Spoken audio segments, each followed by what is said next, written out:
결혼은 일륜지 대사라고 합니다. 인간이 살아가면서 가장 중요한 일, 큰 일이라는 것입니다. 저는 올해로 결혼한 지 13년째 됩니다. 그렇게 보이시나요? 네, 결혼한 지 꽤 됐죠. 2008년 6월 28일 날 비가 보슬보슬 내리던 날에 결혼을 했습니다. 당시 결혼할 때를 떠올려 보면 정말 이것저것 분주했던 기억이 납니다. 다 기억은 나지 않지만 준비할 것도 많고 인사드려야 될 분들도 많고, 우선 대략 기억나는 것만 좀 말씀드려보면, 결혼하기 전에 남자들이 이렇게 필수적으로 해야 되는 게 뭐죠? 프로포즈를 해야죠. 네, 프로포즈를. 사실 저는 프로포즈를 하고 결혼을 허락받은 게 아니라 이미 결혼하기로 얘기가 되고 아차 프로포즈를 안 했네? 그래서 제가 나중에 이게 두고두고 바가지가 된다고 해서 프로포즈를 했습니다. 이렇게 풍선도 불고 이벤트를 준비해서 또 반짝반짝 하는 것도 준비해서 이렇게 프로포즈를 했고 공식적으로 이제 허락을 받았습니다. 그리고 이제 여러 가지 준비를 했죠. 뭐 웨딩 사진, 뭐 예식장도 예약해야 되고 준비해야 되고, 뭐 웨딩카, 뭐 그건 또 누구한테 부탁을 해야 되고, 저는 저 나름대로 이렇게 이런저런 준비를 많이 했는데 가만히 생각해 보니까 또 안 해도 준비할 게 더 많더라고요. 뭐 다이어트도 해야죠. 피부 관리도 해야죠. 또 신부가 얼마나 준비할 게 많습니까? 그래서 여러 준비를 했던 것 같습니다. 또 신혼 살림, 또 어떤 집에서 살아야 될지, 다행인 것은 저희는 결혼하고 부모님 댁에 들어가서 살았기 때문에 신혼집을 구하는 고민은 별로 하지 않았습니다. 그냥 그 혼수, 뭐 어떤 가전제품이나 우리가 같이 쓸 침대 정도만 준비했던 것 같습니다. 뭐 우리가 결혼을 하더라도 이런 여러 가지 준비를 해야 되고, 특별히 신부는 더 준비할 게 많지 않습니까? 우리가 그리스도의 신부라고 하지 않습니까? 성도들은, 교회는 그리스도의 신부입니다. 그리스도의 신부로서 다시 오실 신랑 되신 예수님을 준비하면서 그 혼인잔치에 우리는 어떠한 준비를 해야 될까요? 우리는 그 답을 찾기 위해서 성경 속에 비유로 나타난 이 혼인식에 대해서 좀 더 알아볼 필요가 있습니다.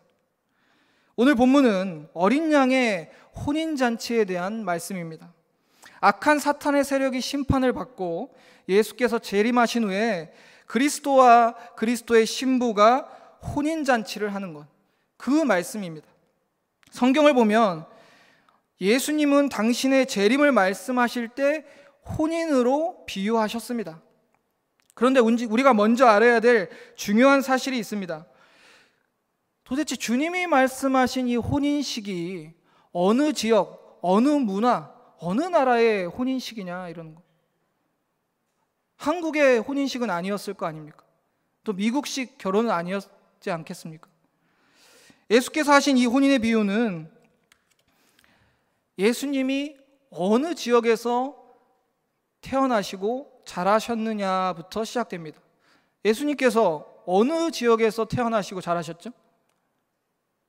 뭐 베들레헴에서 태어나시고 자라신 지역은 어디인가요? 갈릴리 나사렛에서 자라시지 않았습니까?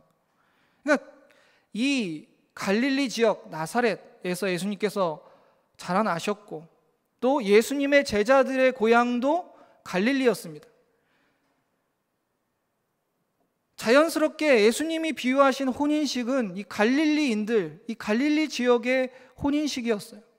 그런 예수님이 비유하실 때 제자들은 그 혼인식에 대해서 되물을 필요가 없었어요.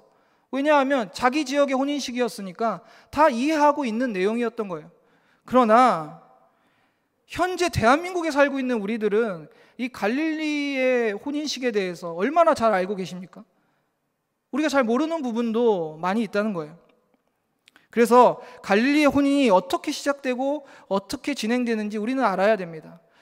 신약 성경에 처음 이 갈릴리 혼인이 등장하는 말씀이 어디에 있죠?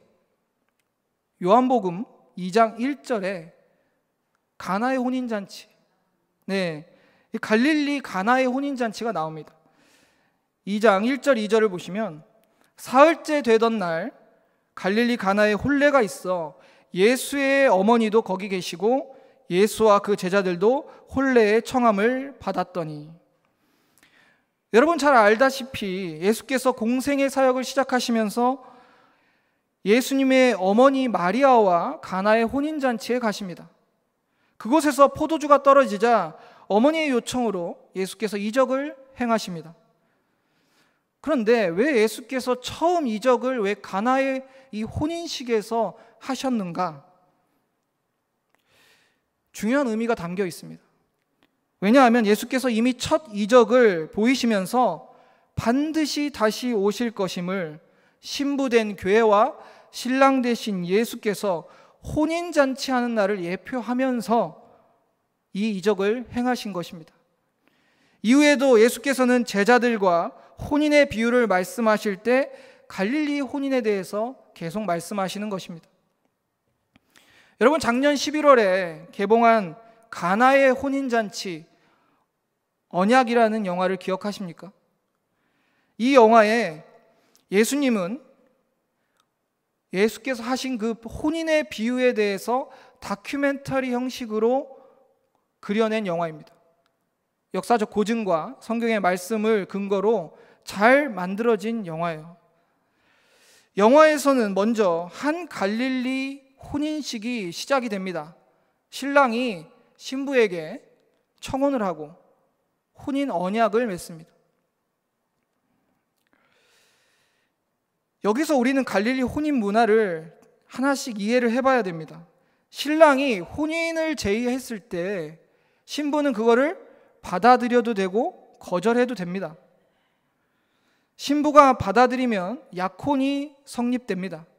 서로 혼인하기로 약속이 되는 거죠. 그때부터 신랑, 신부는 1년 아니 그 이상을 서로 만나지도 못하고 떨어져 있으면서 혼인식을 준비합니다.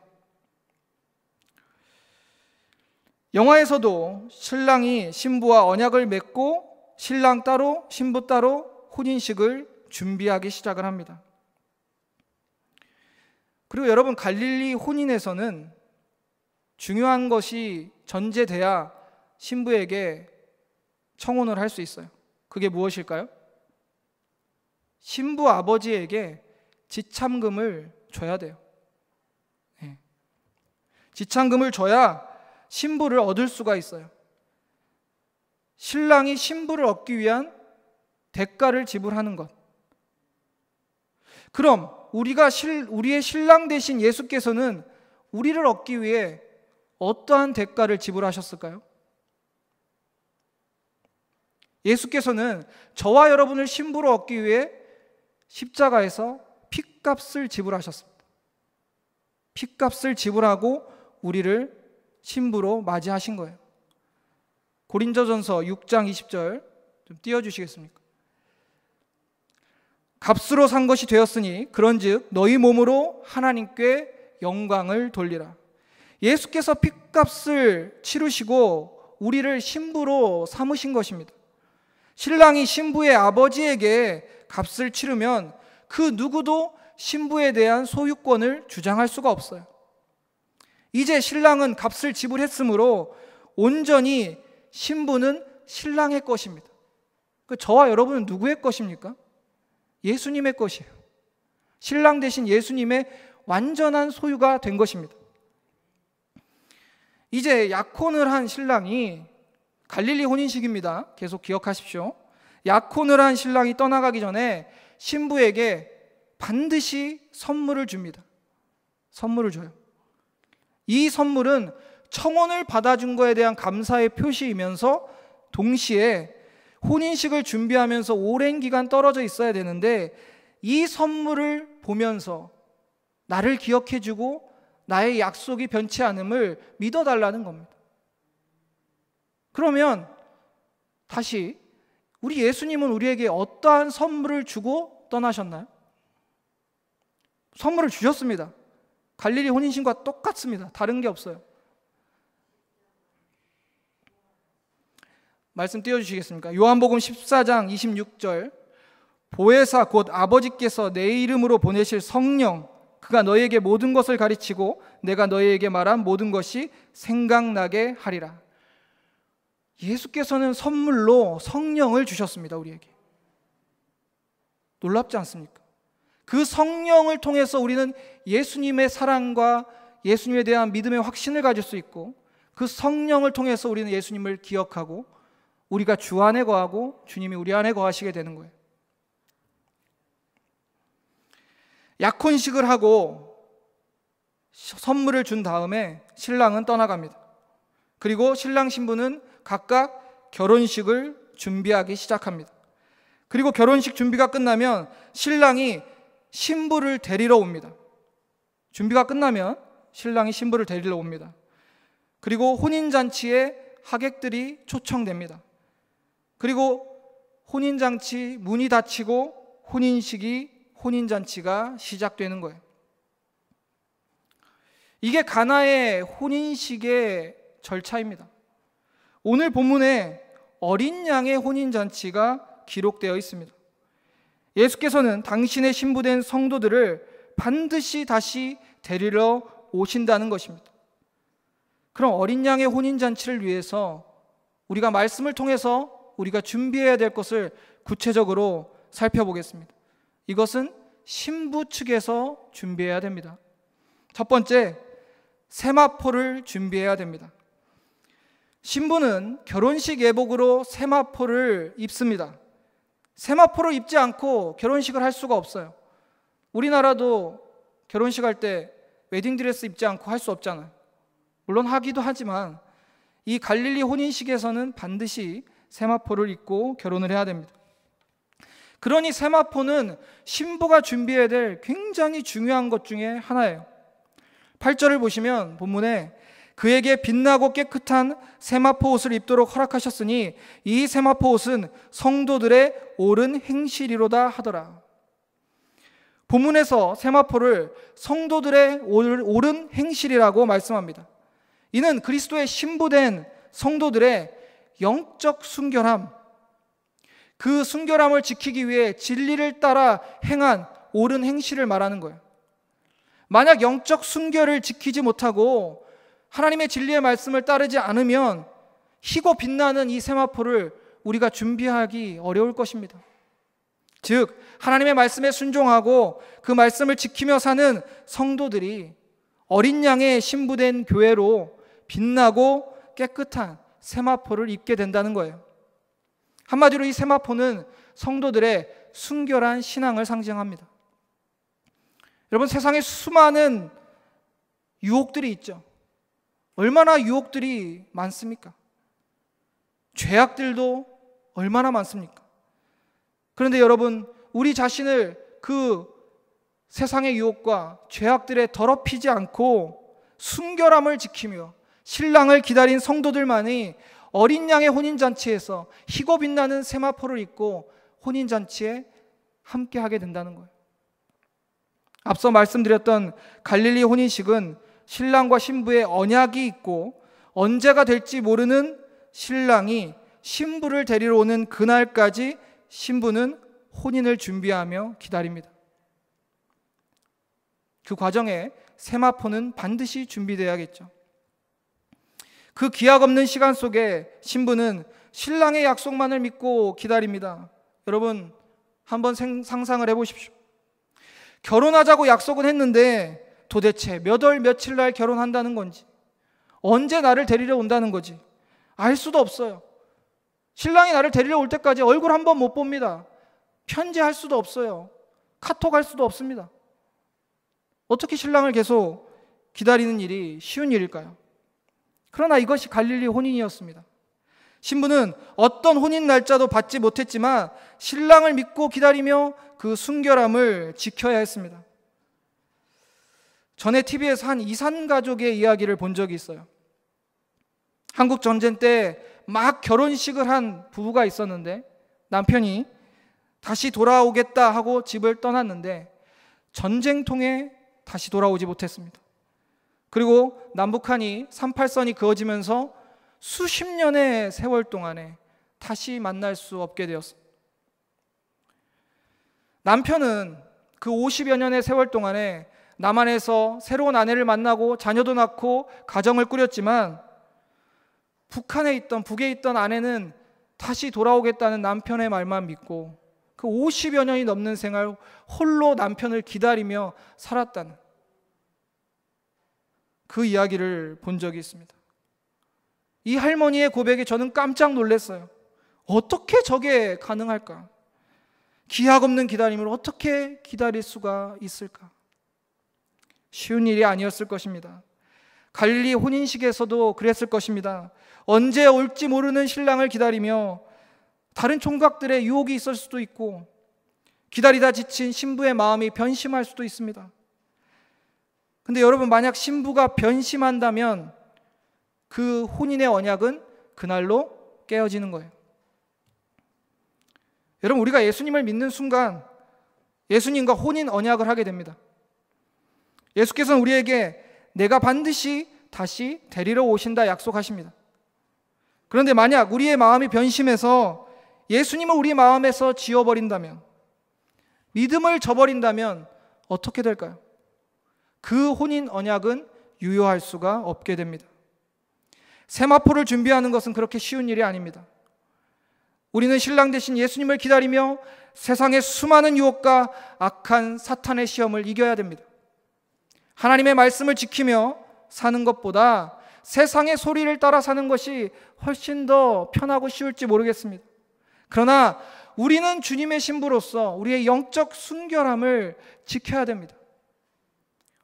요셉이 마리아의 임신 소식을 듣고 그 약혼을 조용히 깨려고 했습니다.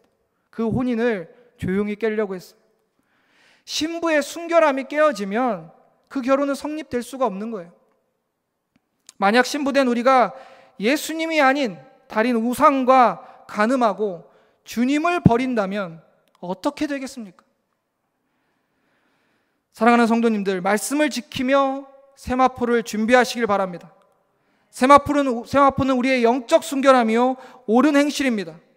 어떤 세상의 유혹에도 예수님만을 사랑하며 주님의 순결한 신부로 세마포를 준비하는 저와 여러분 되었으면 좋겠습니다. 두 번째로 기름을 준비해야 합니다. 여러분, 예수께서 열 처녀의 비유를 하신 걸 잘 알고 계실 겁니다. 열 처녀들은 신랑이 오기까지 기다리다 신랑이 더디 오자 그만 잠들어 버렸습니다. 그런데 신랑이 한밤중에 들이닥칩니다. 신랑이 온 것을 안 처녀들은 허겁지겁 신랑을 맞으러 갑니다. 그 중에 5 처녀는 불을 밝힐 기름이 충분히 준비되었지만 나머지 5은 기름이 떨어져 기름을 구하러 갈 수밖에 없는 상황이 되었습니다. 그리고 기름을 구하고 돌아왔을 때는 이미 혼인잔치가 시작되고 문이 닫힙니다.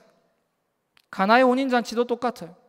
갈릴리 혼인잔치도 혼인잔치가 시작되면 문이 닫히고 다시는 들어갈 수가 없습니다. 더는 들어갈 수가 없어요.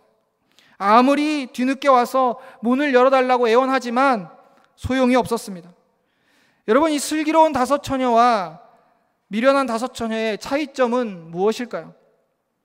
먼저 이 비유에 나오는 10 처녀는 신부는 아닙니다.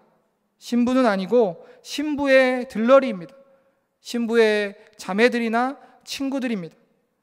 유대의 공동체 의식은 매우 강해서 그들은 어떤 의식이나 행사를 할 때 적어도 10명 이상 있어야 그 행사를 시작했습니다. 회당에서도 10명 이상 모여야 예배를 시작했고 장례식도 마찬가지였습니다. 그래서 혼인식도 결혼식도 이 10명의 상징적인 들러리가 등장을 한 겁니다. 어쨌든 비유에서 신부가 등장하지 않았고 신부의 들러리들만 등장합니다. 그들은 신랑이 기다리다 너무 더디 오니까 그만 잠이 들어버려요. 그 잠이 든 게 문제가 아니라 이제 신랑이 왔을 때 여기서 이제 차이점이 발생합니다. 10 처녀 다 잠이 들었어요. 기름을 준비한 5 처녀는 기름이 충분했으므로 등불을 밝히고 신랑을 맞이해서 혼인잔치에 들어가지만 기름이 부족했던 이 5 처녀들은 들어갈 수가 없었습니다. 여러분, 성경에 주님이 말씀하셨죠. 너희가 나를 주여 주여 하지만 내가 도무지 너희를 알 수 없다. 이 다섯 처녀도 뒤늦게 가서 주여 주여 문을 열어주소서 했지만 문이 열리지 않습니다. 오늘 본문 9절을 보시면 천사가 내게 말하기를 기독하라. 어린 양의 혼인잔치에 청함을 받은 자들은 복이 있도다. 오늘 본문에서도 어린 양의 혼인잔치에 청함을 받은 자들이 분명히 있다라고, 그럼 반대로 청함을 받지 못한 자들도 있다는 거예요. 여기서 청함을 받은 자들, 이 슬기로운 다섯 처녀, 기름을 준비된 처녀들일 것이고, 청함을 받지 못한 자들은 기름 준비가 되지 않았던 나머지 다섯 처녀입니다. 그럼 여러분, 그럼 기름이 도대체 무엇일까요? 기름은 신랑을 기다리며 불을 밝히는데 사용하는 용도였습니다. 여러 성경학자들은 기름에 대해서 좀 다양한 해석들을 합니다. 하나님의 은혜, 구원을 얻을 믿음, 성령. 그럼 무엇이 기름의 가장 타당한 해석일까요? 그 당시에 등불은 기름을 담는 용기가 작았습니다. 그래서 그 등잔을 유대인들은 오래 사용하기 위해서 여분의 기름을 통에 넣어서 가지고 다녔습니다. 문제는 신랑이 더디 왔다는 거예요. 기름도 있고 여분도 있었지만 신랑이 더디 오니까 그 기름이 다 소진돼 버린 거죠. 그러나 이 슬기로운 다섯 처녀는 그 이상으로 충분히 기름을 준비했기에 혼인잔치에 들어갈 수 있습니다. 그럼 이 기름 분명 하나님이 아닌 우리 성도들 쪽에서 준비돼야 되는 것일 것입니다. 즉 성경 본문에서 기름의 개념, 하나님께서 주시는 값없는 은혜나 성령이라기보다는 예수님의 재림식까지 성도들이 준비해야 된다는 겁니다. 즉 신랑이 더디 와도 반드시 온다는 믿음, 이 기름은 믿음의 개념으로 보아야 될 것입니다. 예수께서도 비유의 결론으로 이렇게 말씀하십니다. 마태복음 25장 13절에 그런즉 깨어있으라 너희는 그날과 그때를 알지 못하느니라. 예수께서 깨어있으라 하신 것은 잠을 자지 말라는 것이 아닙니다. 신랑이 언제 올지 모르니 영적으로 항상 믿음을 준비하고 깨어있으라는 거예요. 우리는 신랑이 다시 오신다는 믿음과 확신이 늘 준비되어 있어야 합니다. 이것이 슬기로운 다섯 처녀와 같은 기름 준비된 자들의 모습일 것입니다. 예수께서 십자가에 죽으시고 부활하시니 승천하셨습니다. 그 후에 초대교회 우리 그리스도인들은 온갖 고초와 고난을 당했습니다.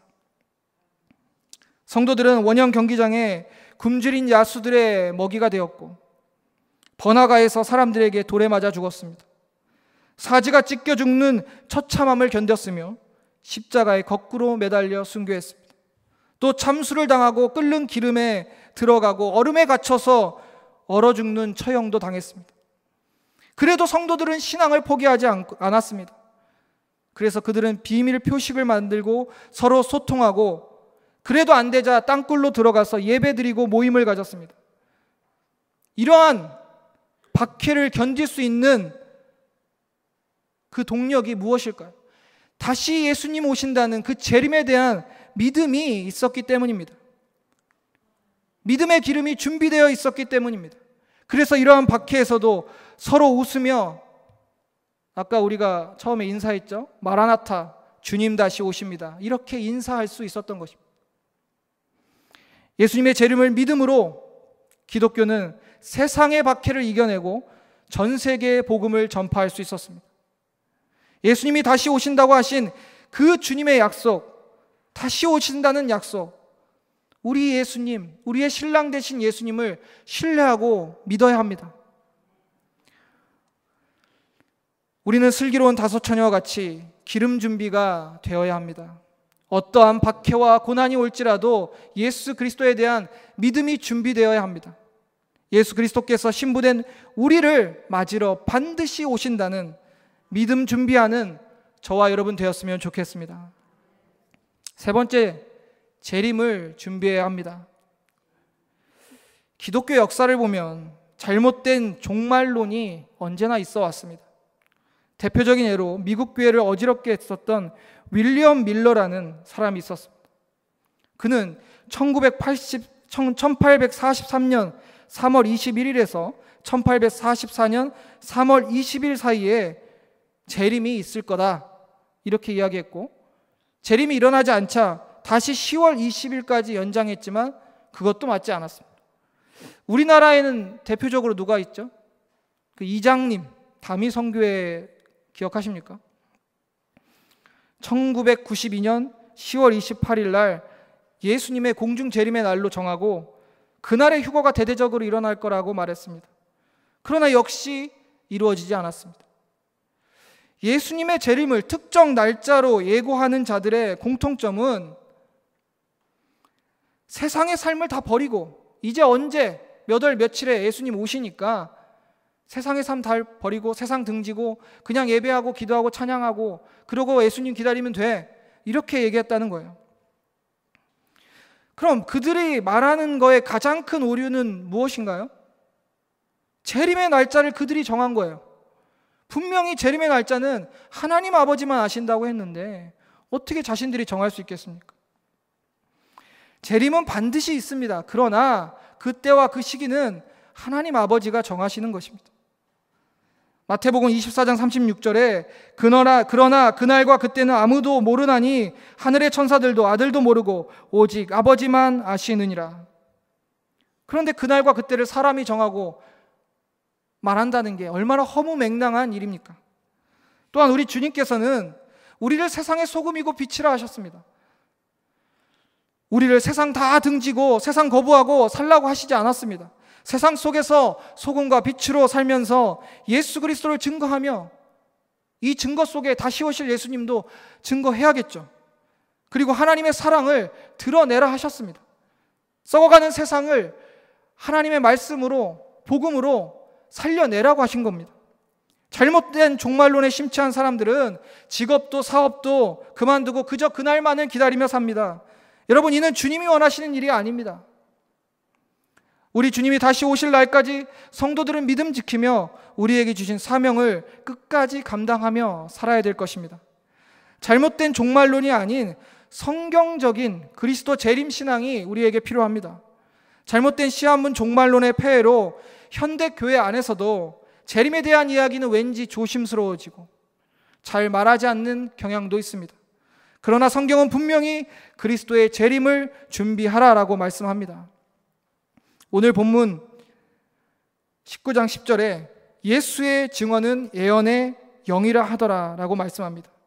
10절에 예수의 증언은 예언의 영이라 하는 말씀은 본문의 혼인잔치에 대한 증언은 성령이 그리스도에 대한 증언을 했다라는 거예요. 참된 진리라는 말씀인 것입니다. 그러므로 우리의 신랑 되신 예수께서는 반드시 재림하시고 그리스도의 신부 성도들과 혼인잔치를 시작하실 것입니다. 시와 때를 정하는 잘못된 시한부 종말론이 아니라 우리를 사랑하시고 우리의 신랑 되신 예수께서 그리스도의 신부된 저와 여러분을 반드시 다시 오셔서 신부 삼아 주실 것임을 믿고 기다리는 그 신앙을 갖는 저와 여러분 되었으면 좋겠습니다. 갈릴리 혼인식 과정에서 신랑과 신부는 언약을 합니다. 그리고 각자 결혼을 준비하죠. 신랑이 사랑하는 신부를 두고 떠나가서 결혼을 준비하는 것, 반드시 그 이유가 있었을 것입니다. 여러분, 그 이유가 무엇일까요? 신랑이 굉장히 중요한 준비를 합니다. 그것은 신부와 함께할 처소를 준비하는 거예요. 근데 이 처소는 어디에 준비되냐? 신랑의 아버지 집에 준비가 됩니다. 신랑이 벽지도 바꾸고 장판도 새로 깔고 신부가 불편한 거 없도록 여러 가지 준비를 합니다. 이처럼 주님도 하늘로 승천하시면서 우리를 신부로 맞이할 그날을 위해 하늘 아버지 집에 처소를 준비하고 계심을 기억하십시오. 요한복음 14장 2절에서 3절에 내 아버지 집에 거할 곳이 많도다. 그렇지 않으면 너희에게 일렀으리라. 내가 너희를 위하여 거처를 예배하러 가노니 가서 너희를 위하여 거처를 예배하면 내가 다시 와서 너희를 내게로 영접하여 나 있는 곳에 너희도 있게 하리라. 지금 우리 신랑 되신 예수께서 우리와 함께할 영원할 거처를 준비하고 계십니다. 이 거처가 다 준비되면 주님이 우리를 데리러 오실 것입니다. 여러분, 갈릴리 혼인에서, 이 혼인 문화에서 아버지 집에 신랑이 신부와 함께 살 거처를 준비하면서 얼마나 신부를 데리고 올 날만 기다렸겠습니까? 내 사랑하는 신부를 언제 빨리 데리고 오고 싶다. 그런데 신랑이 아무리 신부를 빨리 데리고 오고 싶어도 아버지의 허락이 없으면 신부를 데리러 올 수가 없습니다. 정확하게 일치합니다. 예수 그리스도께서도 하나님 아버지가 신부를 데리러 오라 하시기 전까지 우리를 데리러 오실 수가 없습니다. 아버지의 허락이 있어야 신부를 데리러 오는 것입니다. 우리의 신랑 되신 예수께서도 우리를 데리러 오는 재림의 날만을 너무나도 기다리고 계실 것입니다. 그럼 신부된 우리의 모습은 어떠해야 합니까? 여러분, 결혼식을 앞둔 신부가 가장 기다리는 날이 언제예요? 너무나 당연한 질문이죠. 결혼식일 것입니다. 그 결혼식 날을 가장 고대하고 기다릴 것입니다. 그날을 위해서 단장하고 준비하는 거예요. 여러 준비하는 과정이 쉽지는 않습니다. 결혼식 날을 생각하며 기대하며 그 어려움들, 그 분주함을 다 이겨내고 단장하며 준비하는 것 아니겠습니까? 우리가 재림의 날을 준비하는 것은 그날이 우리가 정말 사랑하는 신랑, 우리의 신랑 되신 예수님과 혼인잔치하는 날이기 때문입니다. 사랑하는 나의 예수님과 혼인잔치하는 그날을 사모하며 주님의 그 재림을 준비하는 우리 모두가 되길 소망합니다. 우리 성도들의 신앙의 피날레도 어린 양의 혼인잔치입니다. 본문 7절에 우리가 즐거워하고 크게 기뻐하며 그에게 영광을 돌리세 어린 양의 혼인 기약이 이르렀고 그의 아내가 자신을 준비하였으므로, 우리의 신앙의 여정에서 가장 크고 가장 기뻐하는 날, 바로 사랑하는 예수님과의 혼인잔치일 것입니다. 우리는 모두 그리스도의 신부입니다. 신부는 신랑과의 사랑의 언약이 성취되는 혼인날을 위해 존재합니다. 신부된 성도들이 무엇을 준비해야 된다고 했나요? 첫째로 세마포를 준비해야 합니다.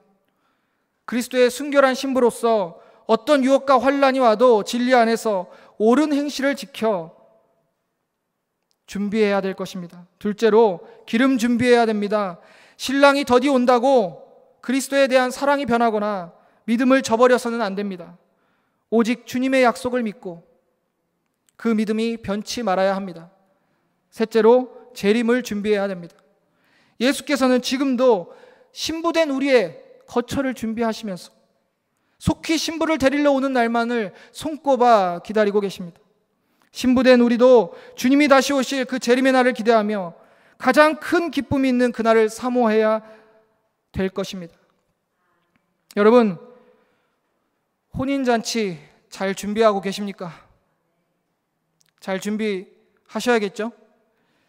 예수께서 다시 오실 그날까지 주님의 말씀 안에서 옳은 행실과 믿음을 지키고 사랑하는 우리의 신랑 되신 주님과 혼인잔치를 할 그날을 사모하며 기다리며 준비하는 우리 모두가 되기를 소망합니다.